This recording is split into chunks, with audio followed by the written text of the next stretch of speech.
Hi, everybody. It's Talina here with Mom and Pop Wine Shop.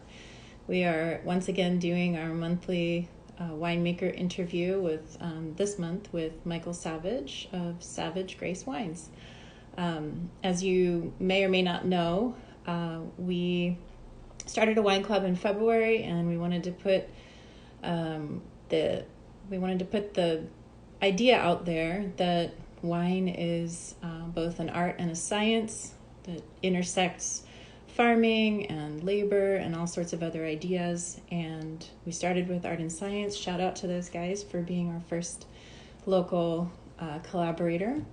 And we invited artists to do portraits of our winemakers and to include art cards and to feature someone locally who is a winemaker owner, along with someone else who maybe inspired them, or a wine that they like to drink, or a region that they have an affinity for. And so we're continuing on this year with that idea, and we're also bringing little gifts to people to highlight other makers who are not necessarily connected with the winemaking industry, but who are doing cool things in the local area. So I'm going to send a little invitation now to Michael to join us, and hooked up here, and so we can chat with him about the wine that we selected, which is his Deneen Vineyard Co. or Malbec.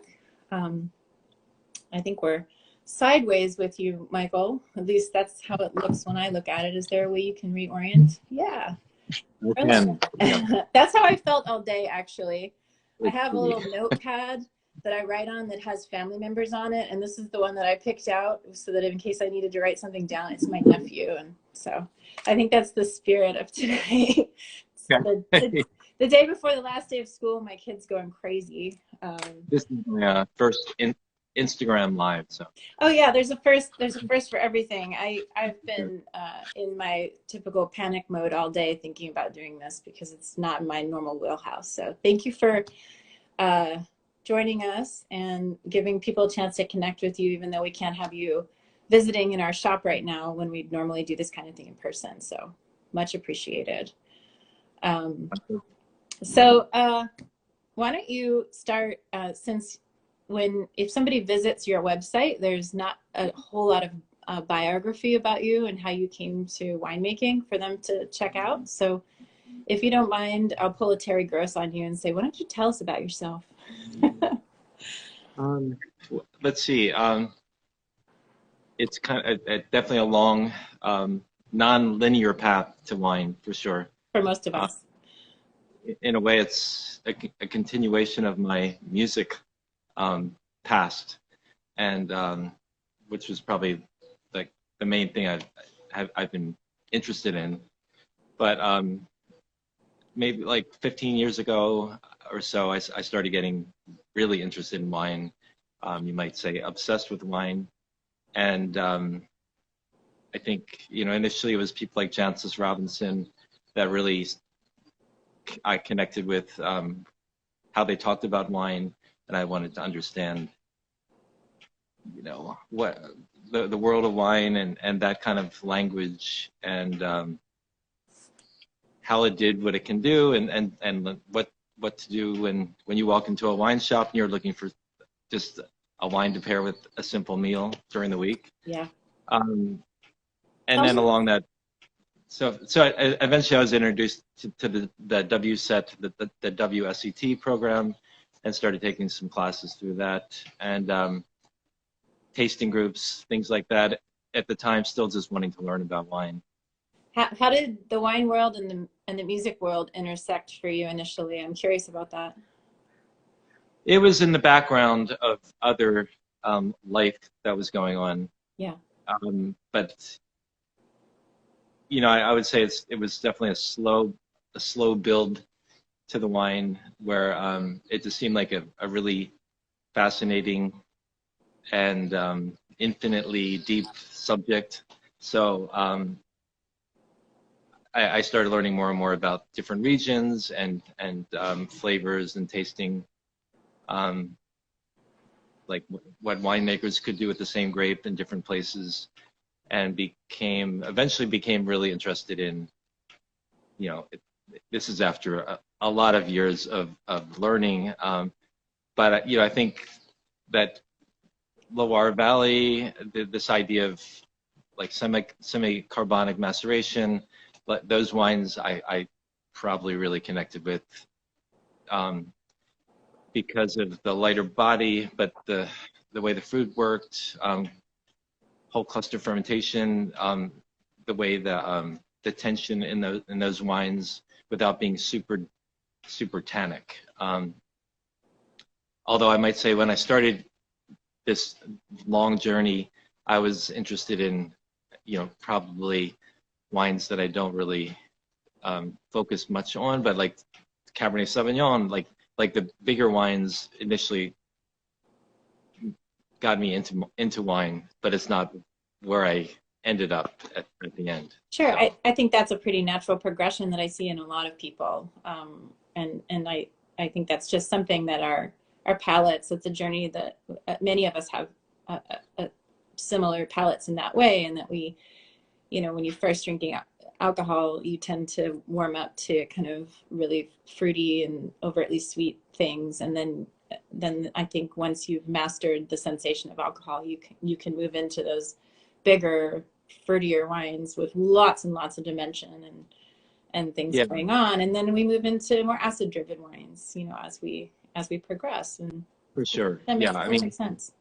yeah, I mean, white wines were not something that I was interested in at the beginning, and then became, you know, I think that's a great way to put it. Acid-driven wines took a while for me to get to, Hmm. um, but like I can remember, getting interested in some of the Southern Rhone, Cinsault, and like Cunwa at wine shops. Like I would connect with certain things. I didn't really understand why I was connecting with them, but now that I look at it, they all seem like they're in a family that resonates still.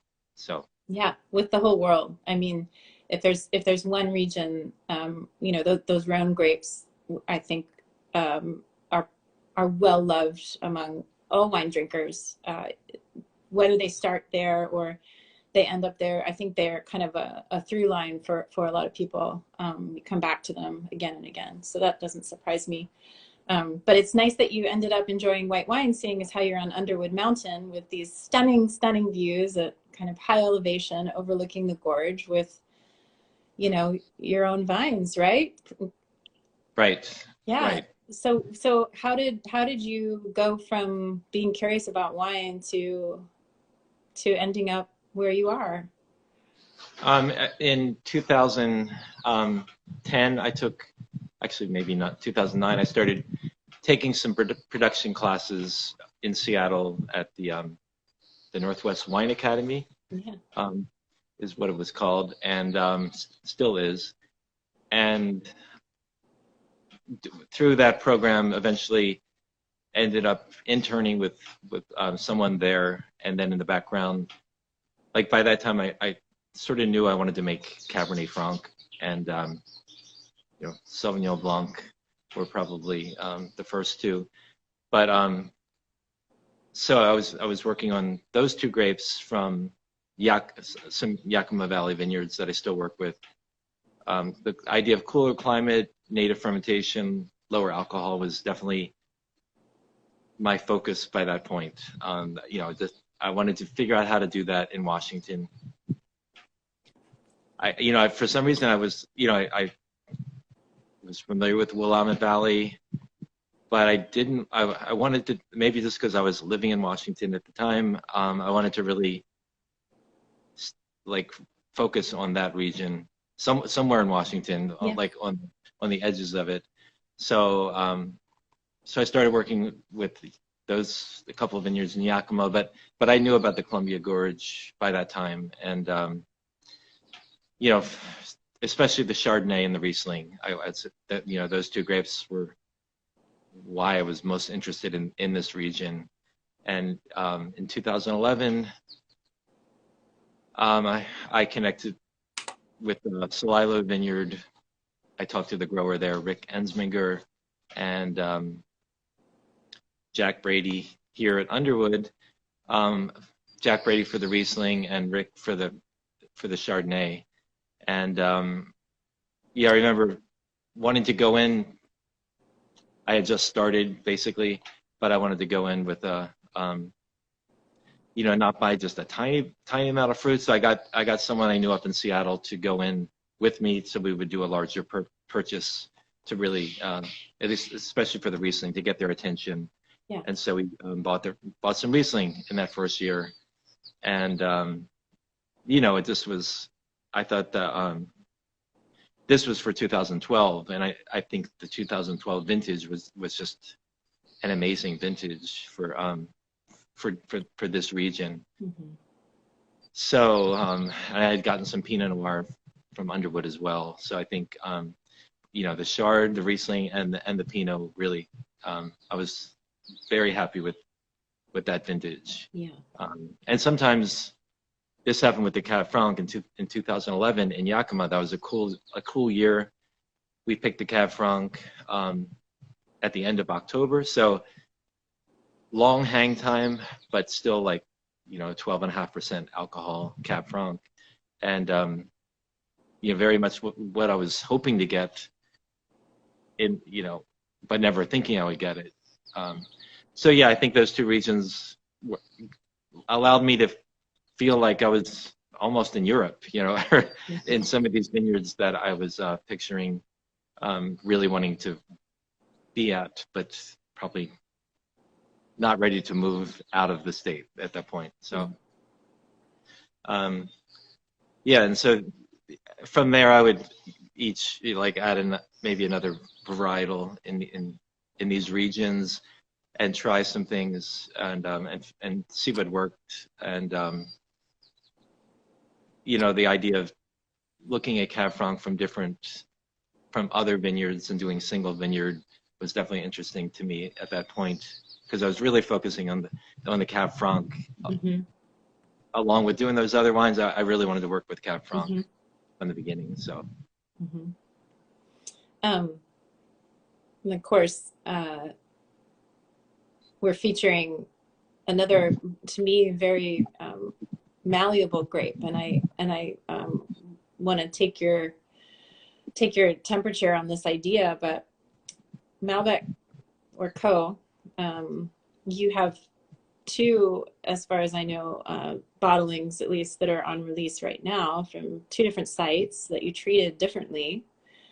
So was it experience with the fruit from each of those sites that led you to do a whole cluster fermentation and the neutral aging on the Deneen versus another process? Could you elaborate a little bit on that choice? it was, you know, getting into Loire Valley, I was really, someone introduced me to the Clos Roche Blanc wines probably in 2010, which is Malbec, excuse me, older vine Malbec. You know, just totally like, I mean, it never really felt like Malbec to me. It's probably not a grape I ever expected to be working with, but for some reason when that just felt more like Burgundy, you know, like Malbec made in Burgundy or Pinot Noir or Cab Franc. Like it was like Cab Franc with darker fruit. Mm-hmm. So I did a lot of the things that I liked about Cab Franc, and just those wines, the way they made them. You know, it's almost like if you're working with Cab Franc, they feel really different, even though the weight's the same. You know, the fruit's darker, and so I really love the Clos Roche Blanc wines. Their last vintage was 2014. I remember, you know, trying to find all the bottles I could before they finished. I still have probably a couple, but so this is even before I was thinking of ever making wine. But so I had that experience with that wine. So when I was working with the Cab Franc, the grower I was working with had mentioned some Malbec that said, you know, I think it might be up your alley because it's the end of October.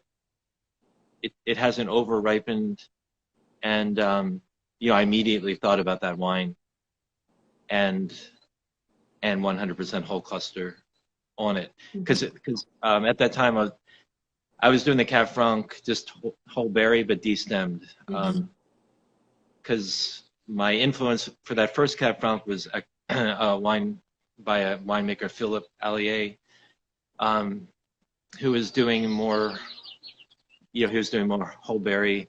I think in general, I think he wasn't doing whole cluster. And although I liked whole cluster in different places, I didn't want to do it with that first vintage. So I really never did. I always did the whole berry initially with the Copeland Cab Franc. But the Malbec was going to be a whole different approach. My first whole cluster, semi-carbonic wine. And that vintage in 2013, that was, also still a relatively cool year. I was still a little nervous about doing doing it all whole cluster. But I remember we got the grapes in the winery. This was up in Woodinville where I started, and the power went off at the winery.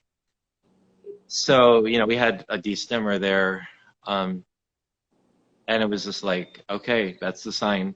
Let's do it. And we just put all the whole clusters in and started working with it that way. And it definitely was interesting, the density of whole cluster and learning how to control the cap and keep it wet was and I was doing native fermentation at that time, only on that wine actually, because I was still inoculating late on some wines, but I stopped all 2015 was the last vintage where I inoculated wines, but that wine was always native fermentation, and it's definitely an interesting process because it takes a while for fermentation to start on whole cluster, and I was using dry ice at that point and keeping the cap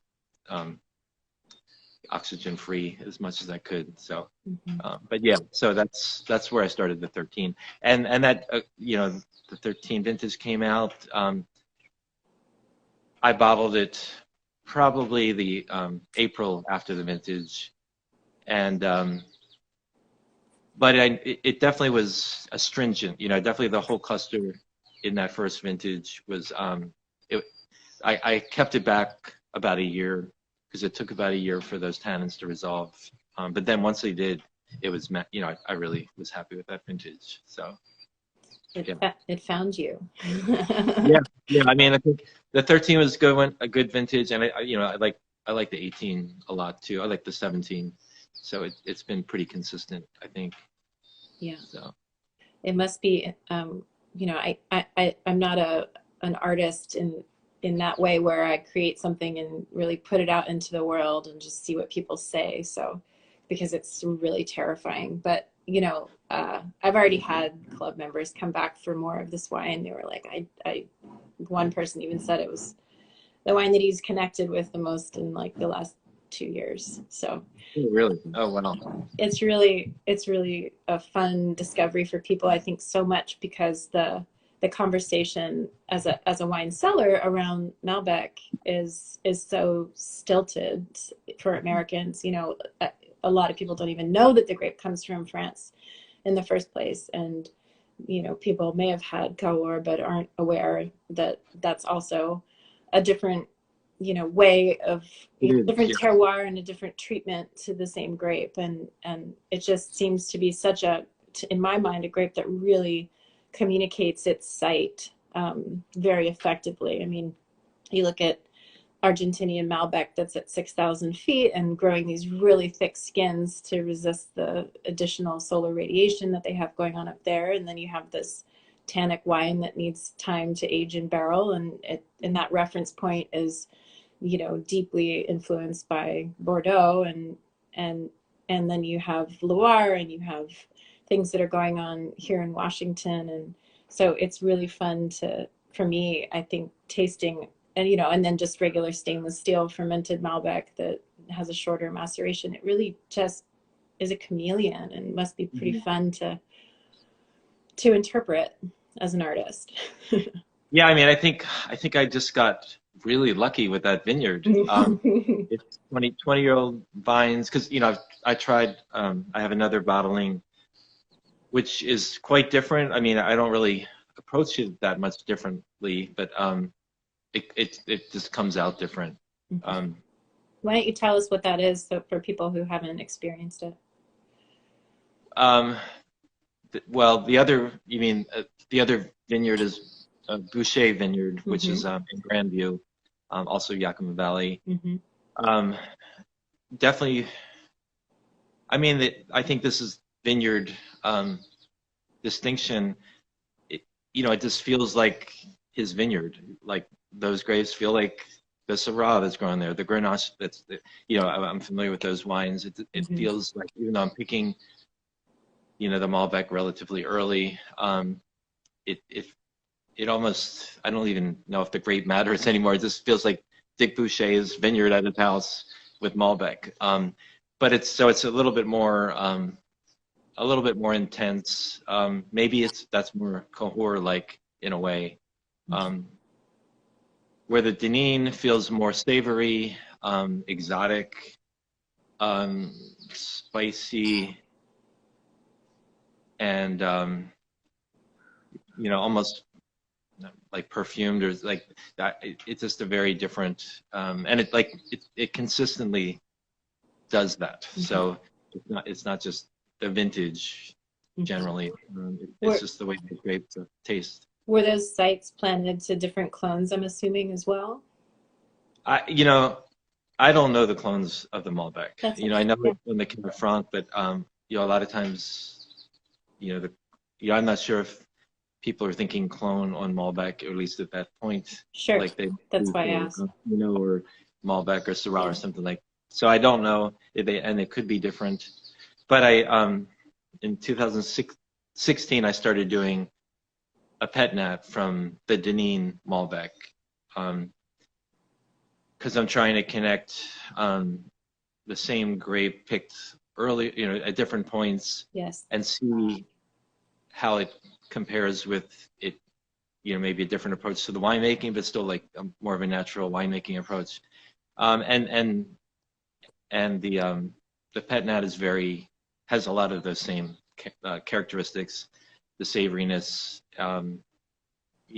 So I just really like that vineyard Yeah. for Yeah. for this wine. So So um, please. yeah, I was gonna say, like, Malbec could probably grow in the gorge just fine because it's somewhat earlier ripening. But so far I haven't planted any here, but I have planted recently some Cab Franc here, so looking for a cooler climate expression You have a of that. test vineyard at your site, right? Is that correct? Or like a plot planted to a bunch of different stuff? That's the experimental red block, Uh-huh. I think, and that was the previous owner, Jack Brady, planted. They were on a lot of vineyards. They planted what they knew would work, but here they were trying out different things. So he's got some Merlot, some Cabernet Sauvignon, some Zweigelt, but not. I think he might have had Malbec, and they probably pulled it out and grafted on something else onto it. So they could have been one of those grapes. Yeah. Yeah. Now we're going back to these things that were probably done before, like Sauvignon Blanc. They had and took out for some reason, but it's probably the perfect grape to plant here. Yeah. So. So for people who want to come to the Gorge, you have two tasting locations, but the Gorge is still appointment only, correct? Yes. Yeah. And it's pretty easy. Just text. It'll be. I'll get it. And Yeah. it allows us to just to keep the flow not too busy and Of you know. course.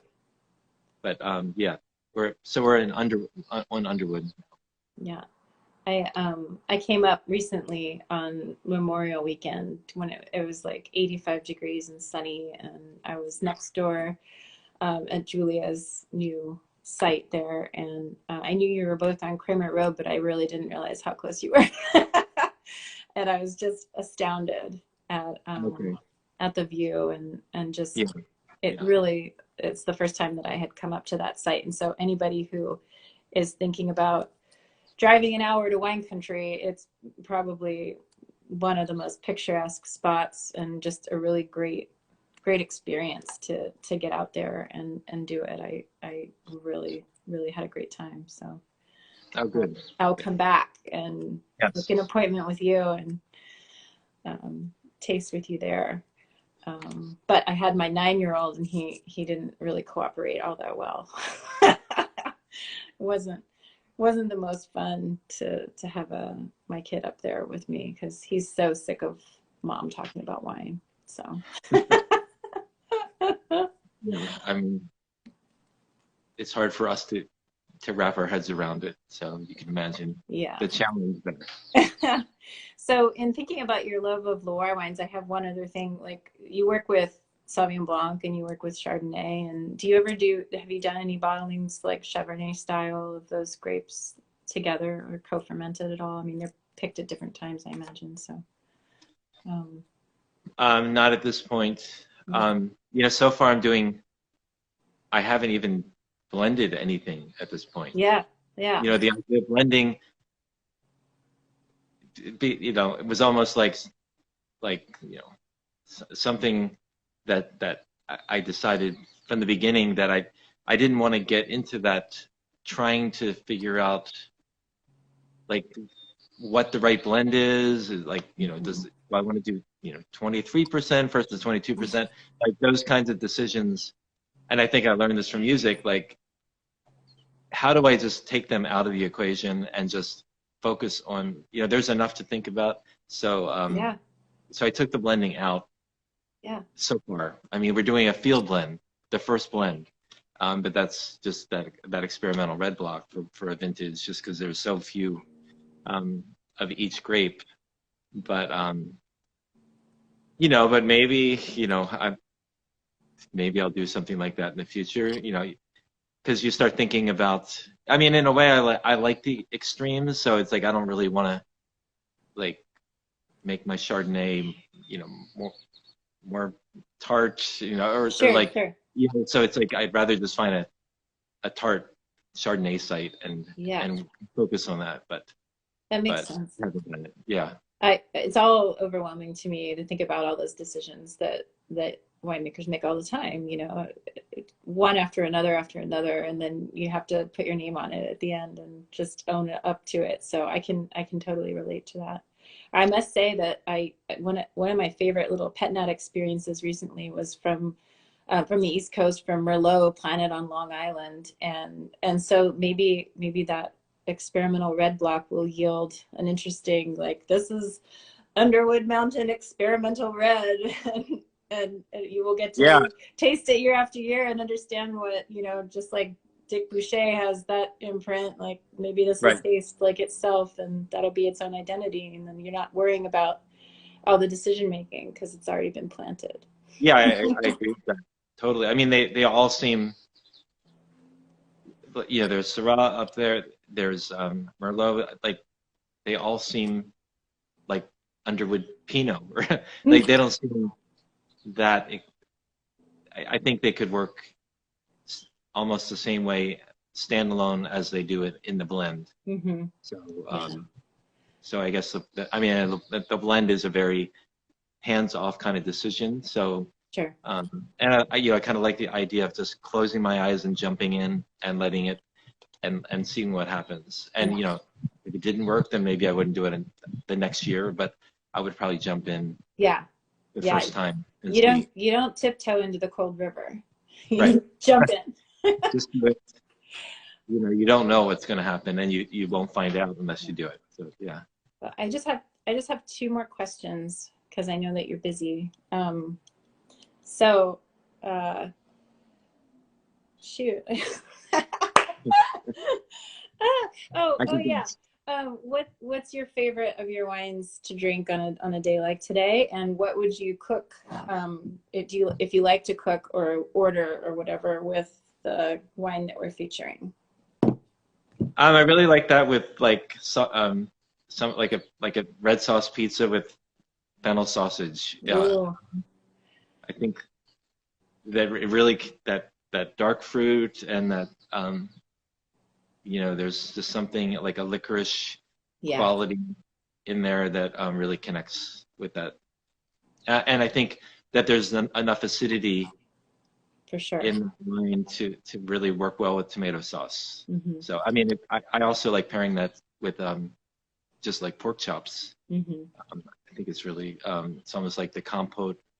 I mean, like they both bring out kind of the opposite things in that wine, but there's some really nice fruit that I think the pork chops highlight, and then the acidity with the tomato sauce or this, you know, the licorice quality with the sausage. So, Yeah.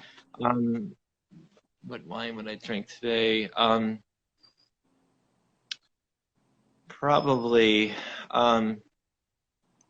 Well, I mean, I'm going to drink a Chablis. But of mine, no, probably.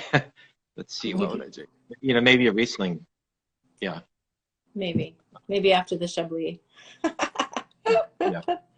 I have to tell you what, we had if your reference point was Loire, we happened to devour a chunk of like this really sweet pasted aged goat cheddar style cheese with the wine, and it was just like, Mhm. and they both disappeared way too fast for my own liking. But That, that sounds good. yeah, it was Yeah, I really love special.